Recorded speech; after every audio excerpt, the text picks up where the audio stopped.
Hello, welcome to another episode of Namtaro Talks. Today's topic is about being encouraged to have and raise kids. I would like to preface that in the future, not all my episodes will be like this.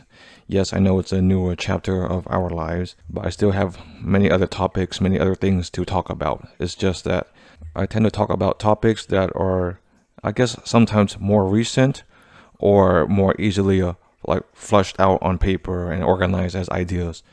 And believe me, I have some things to say for this topic. So it is a huge topic to say the least. Honestly, I do not even know where to begin.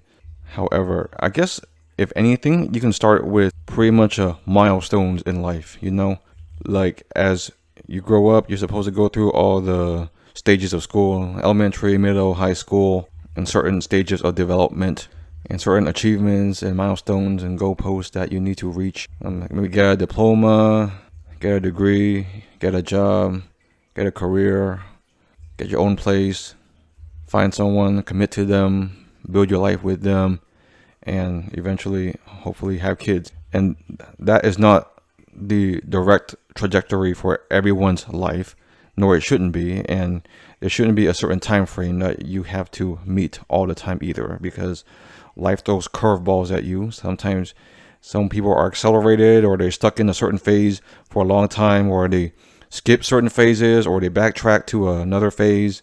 And each phase has its own merit and learning experience.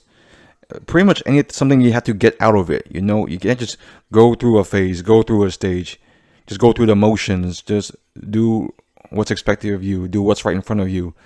You have to learn something from it. You have to gain experience from it. You have to apply what you learned from the past in order to improve and set a positive course and trajectory for your future. And at a certain age, the question of kids come into the question. Okay, that was not the best way to phrase that. But deep down, you know that you're at a certain age. You have a quote-unquote clock.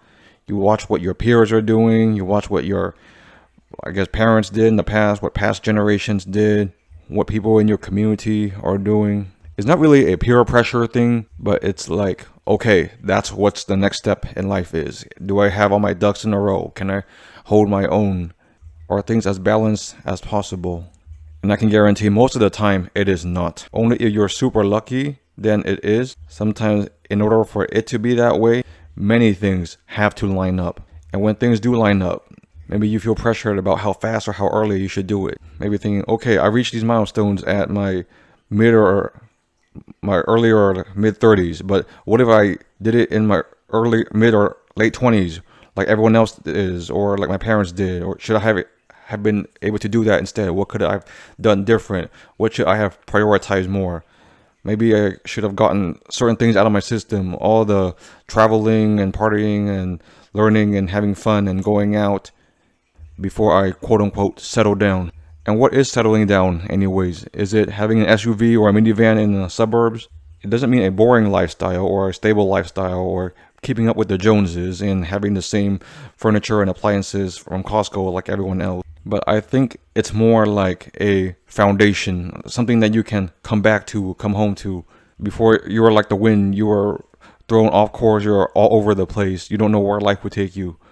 But once you have the foundation, once you know yourself, once you vetted your partner, once you have a home, whether it be a house or an apartment, then you may even consider having kids. So it goes from taking a superficial question that relatives ask you at family gatherings. Oh, when are you going to have kids? When are you going to promote us to, grandma and grandpa? Well, my retort for that is, are you going to help me get to where I am? Are you going to babysit the kid? Are you going to help raise the kid? Because at the end of the day, it's you and your partner and your household with the kid. Everything else everyone sees on the outside, that is more surface level, or every once in a while. Maybe sometimes like grandparents or aunts and uncles or nearby family come by and help out with the kid. But it's not something that you 100% put all your eggs in one basket for. And I guess I'm going to progress towards my other points, because we hear that not many people are having kids nowadays, especially in developed first world countries. Of course, you hear about Japan and South Korea. America would count too. Well, most regions of America anyways. I guess that's the case for China too. People are not having as many kids or having kids as fast as one would expect. And they are afraid of an aging population or a population decline or a decreased workforce or too many people you had to pay Social Security and Medicare for. Because back then, having a amount of kids, it's like more hands to work on the farm, and roles were more defined. Maybe the husband was the breadwinner and the wife was at home taking care of the kids. And then, of course, the older siblings take care of the younger siblings to take the load off. But we don't live in that world anymore. Every single kid is expensive. Every single kid is an investment. I'm not saying that you need a return on your investment, but you don't have kids just because, It's not an ego thing. It's not a required thing. It's not a societal norm thing, or it shouldn't be a cultural thing. It should be putting forth your experience and knowledge to the next generation, and you're in a good position in order to do that. In order to raise a kid that is well-adjusted and upstanding and contributing to society and the community with good values and good characteristics and a pleasant personality. Yeah, the last thing you want is a debt to society or someone that causes irreparable harm on the world. Because if you think about it, all the criminals and convicts and prisoners, they were kids once. Like the big Cheeto and all of his followers, they were all kids once. But something went wrong along the line. Maybe their environment was toxic. Maybe they weren't loved enough. Maybe too many bad influences came along the way and they tried to give incentives to have kids. Well, that's a bit of a mixed bag. I guess this year I'll figure out how to file the child tax credit. But in most other countries in the developed world, they have extended paid family leave, like maternity leave, paternity leave, for many months up to a year, as opposed to the measly 6 weeks, 8 weeks that the mother and the father get.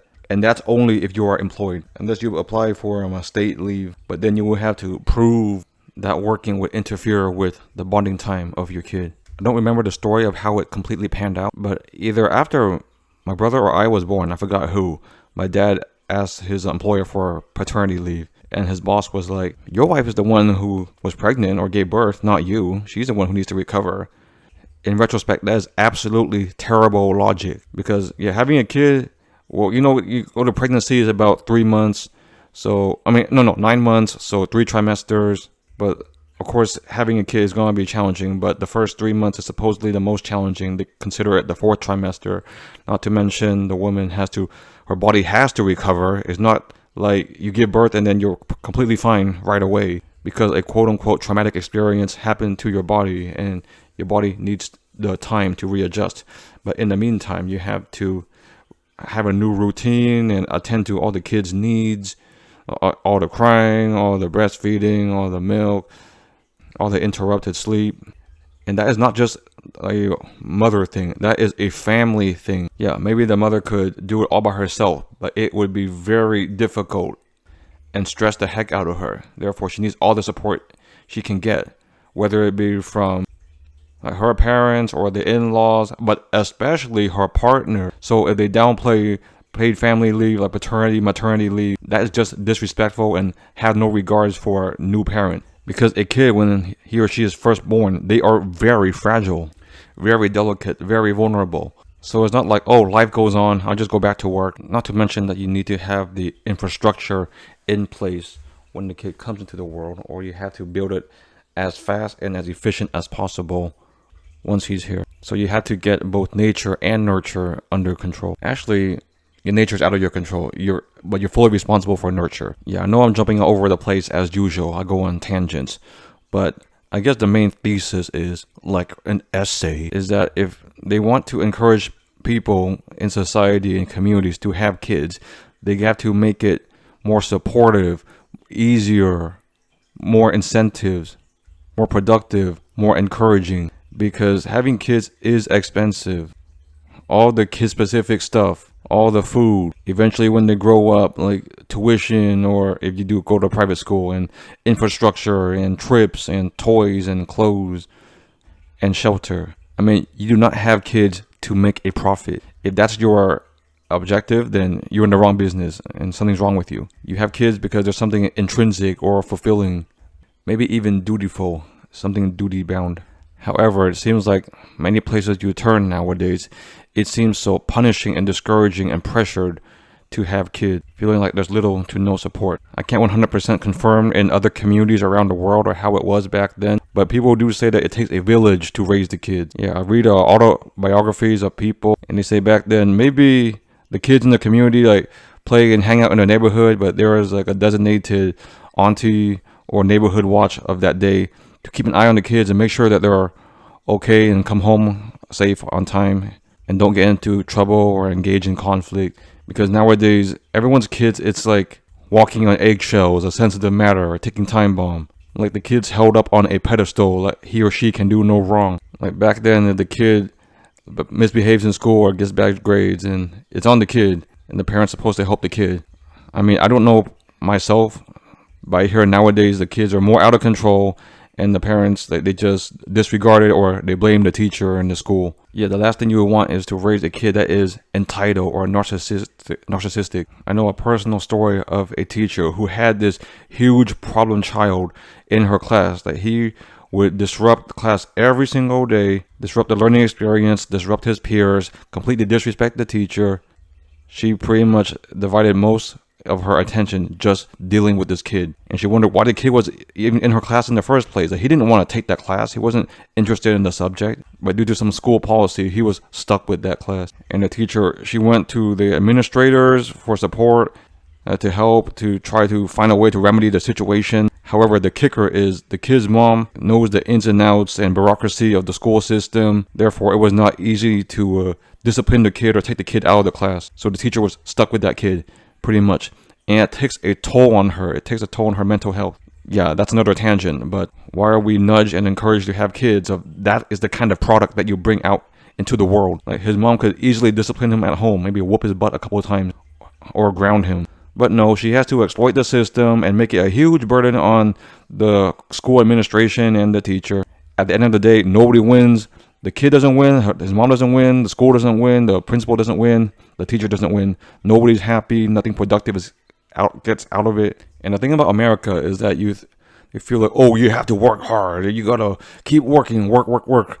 We gotta reduce all the benefits, or the health insurance, or the paid paternity leave, reduce the retirement, reduce the rights, and tax them as much as possible, and discourage unions. But with a work environment like that, how the heck are you supposed to support a kid? I mean, you still can, but it's just unnecessarily more difficult and annoying, if anything. And honestly, wouldn't you want a happy, productive employee with a good home life and good mental health to contribute to your company? Yeah, the argument is, oh, if people take months or a year for paternity, maternity leave, then they'll get lazy, or we're just paying them to do nothing, or they're not as driven, or they won't start their own businesses. I'm like, it's a kid. These few early years are formative to their development.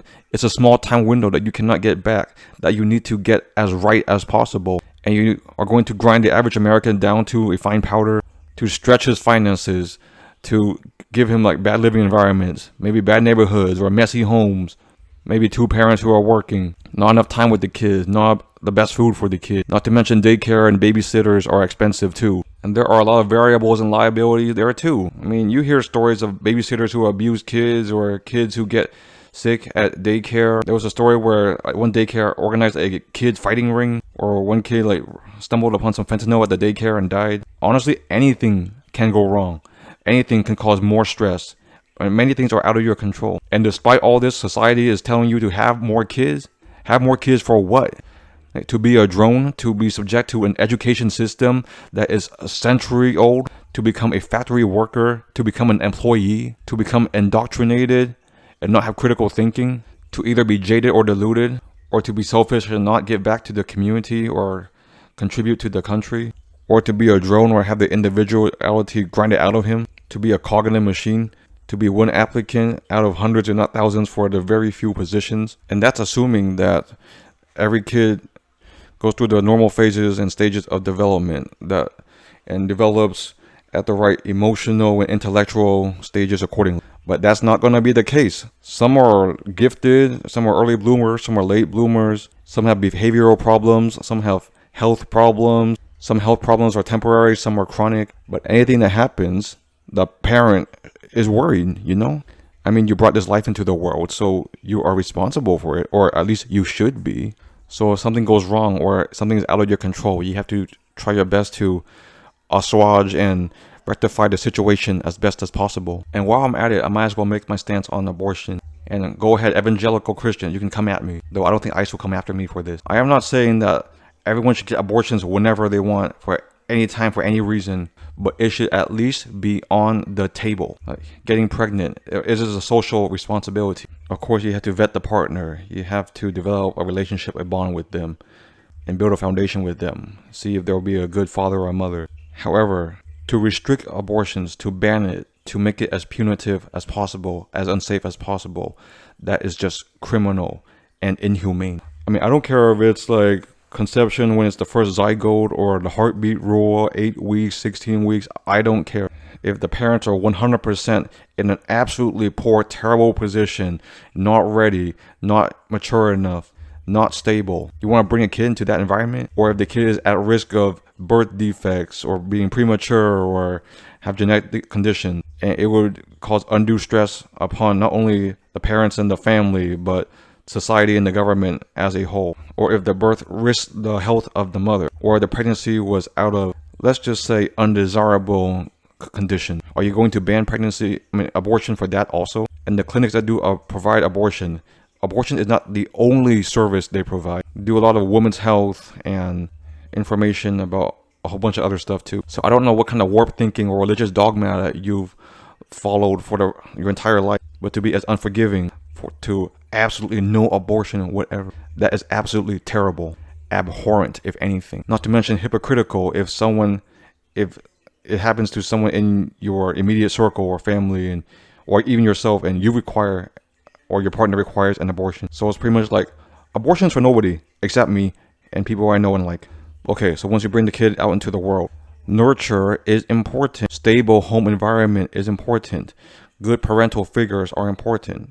I know there are some circumstances where it's a single family household and it's not ideal, but if that is the case, then that single parent needs the most support as much as possible. Not to mention constructive systems in place for adoption and foster care need to be present in order to assure that the kid goes home to a good home and a good environment, to people with a good head foundation and moral compass. Yeah, because the people who say they are against abortion, they are pro-life. But life is not just being alive, being out in the world. Life is being able to appreciate and enjoy what life has to offer in a good, stable environment for your development. Not to mention the life of the mother.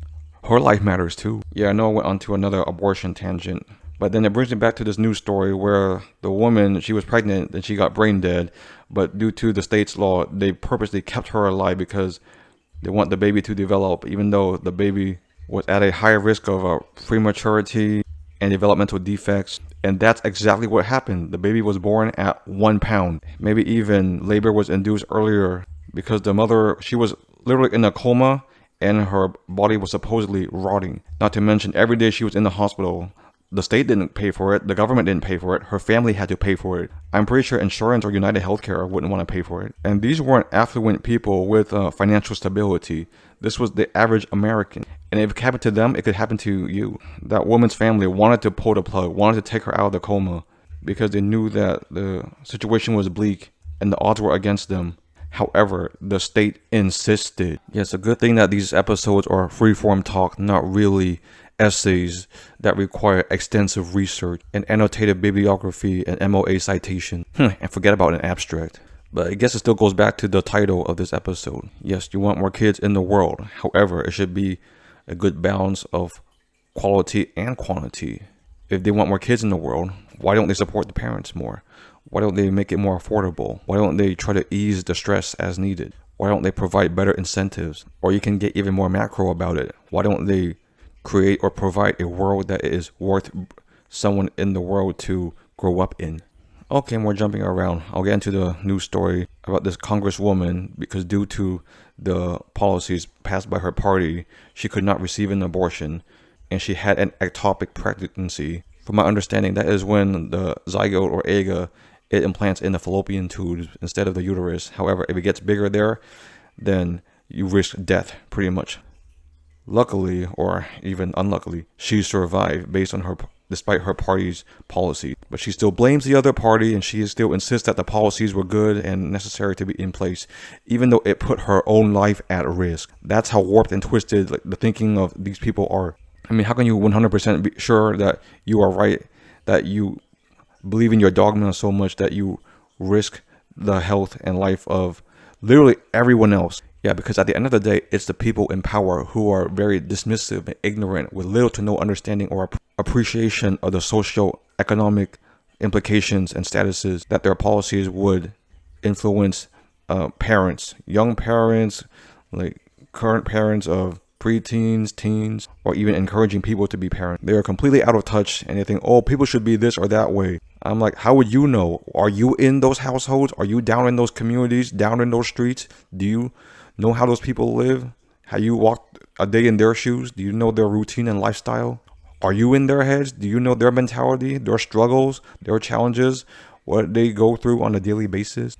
You have one of those people in power switch the places and lifestyle, like Freaky Friday style, of the average American, the average parent who has a child, and see how stressful and demanding and challenging that lifestyle is. Maybe they went through that in the past, and they forgot, or because maybe times were different back then. Well, I can guarantee you, it is a lot more challenging now, not just in America, but in the rest of the world. However, despite it all, it makes you realize that life is precious, and it is a blank slate, that when you bring a child into the world, they have all the potential in the world. They can be anything, but it's up to you to guide them towards that direction, to provide an environment for them to grow and explore. One book I read, it used a metaphor that raising a child is not really following instructions, but it's like maintaining a garden. And you want to have variety in that garden. You want to water and have the right sun and soil. I don't know. I don't have a green thumb. I'm no botanist. But the current environment and policies and overall attitude for having kids and bringing kids into the world is pretty much like pouring salt water or vinegar and random weed killer indiscriminately on the garden, or depriving the garden of sunlight and water, or just letting weeds grow rampant all over the place. It is hypocritical. It is mixed messages. Yeah, because those people, they are the ones who are willing to place ideology and narcissism above cultivating an ideal environment to raise a child. Or they would only be placing them in harsh, non-nurturing environments with poor prospects.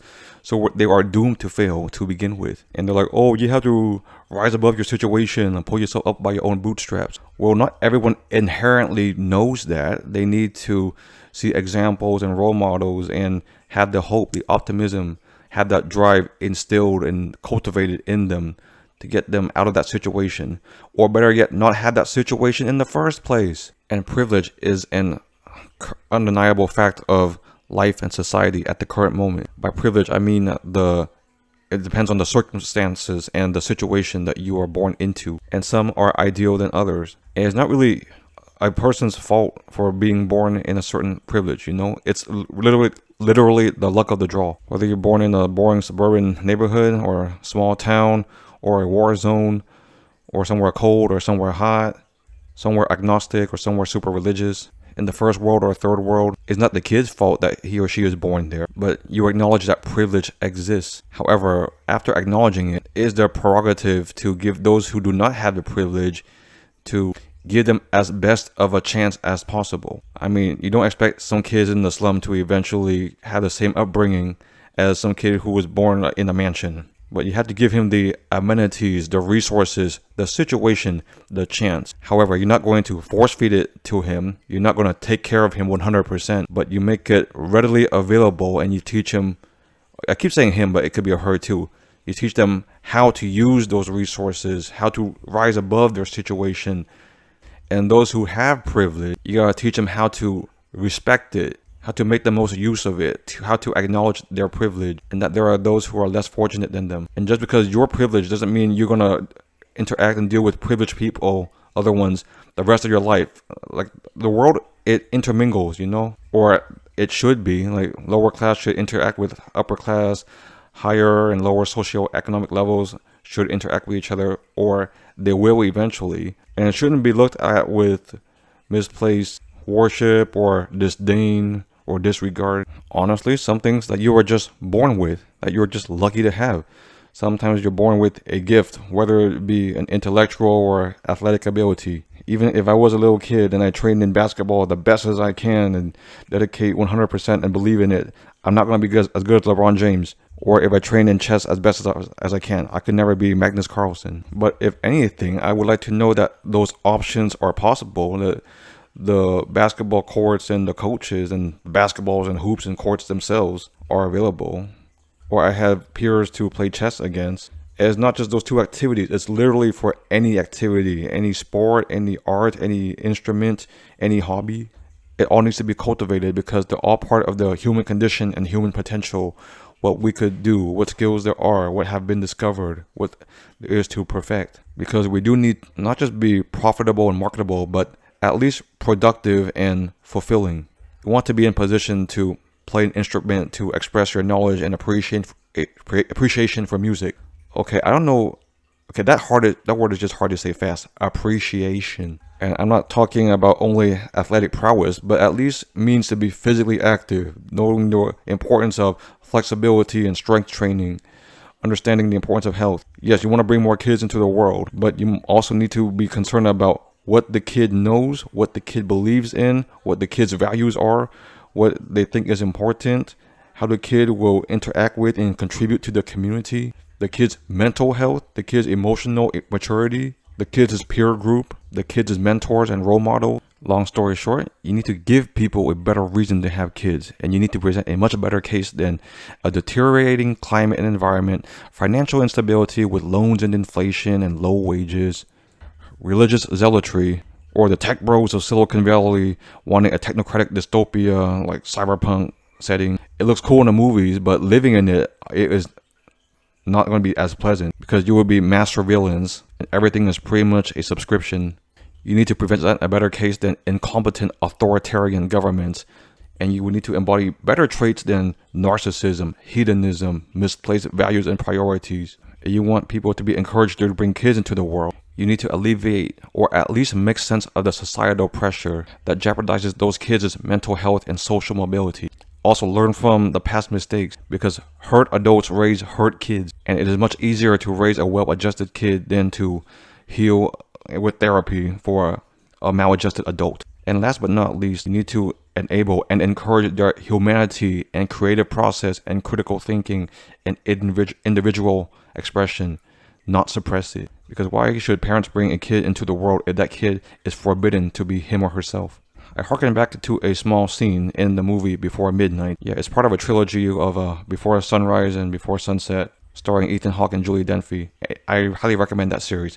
Well, anyways, I forgot the name of Julie Dunphy's character. Was it Dunphy or Dempsey or something? She says that as a mother, well, in that movie, she has twin girls. She is so occupied with them that she rarely, if ever, has time to sit down and think. I have not reached that stage of parenthood yet, but I'm very sure it's coming sooner than later. That's why I make these episodes while I can still sit down and think. But if you don't even give parents the chance to sit down and think and reflect and reanalyze and do a recap and brainstorm, like, am I doing as good as a job as I can with this kid? Can I bring another kid or more into the future, into the world? I'm not saying that it is guaranteed or required, but it should at least be available, a chance to sit down and think and reflect, where you can have a modicum of whatever energy, mental capacity, and sanity still left. There's also extenuating circumstances, but I also call out deadbeat dads, the ones who leave their women hanging to do everything on their own, the ones who aren't there, the ones who are absent or left for selfish reasons. If the relationship is toxic and there's irreconcilable differances,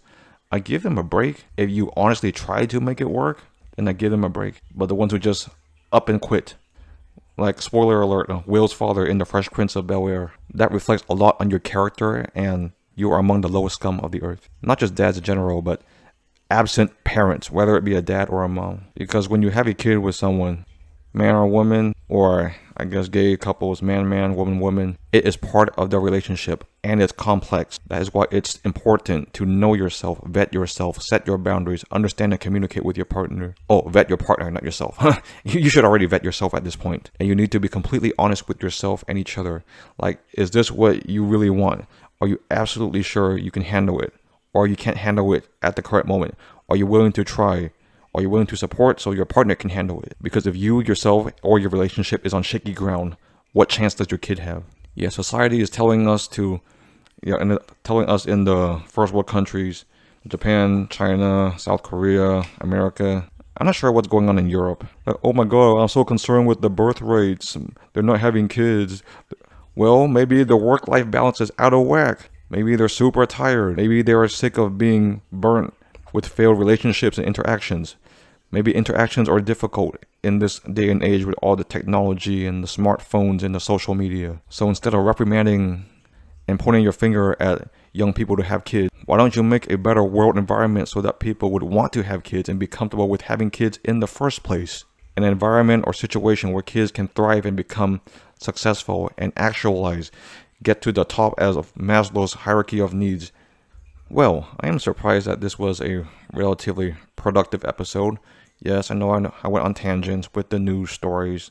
But once again, thank you for listening, and I'll see you next time. Bye.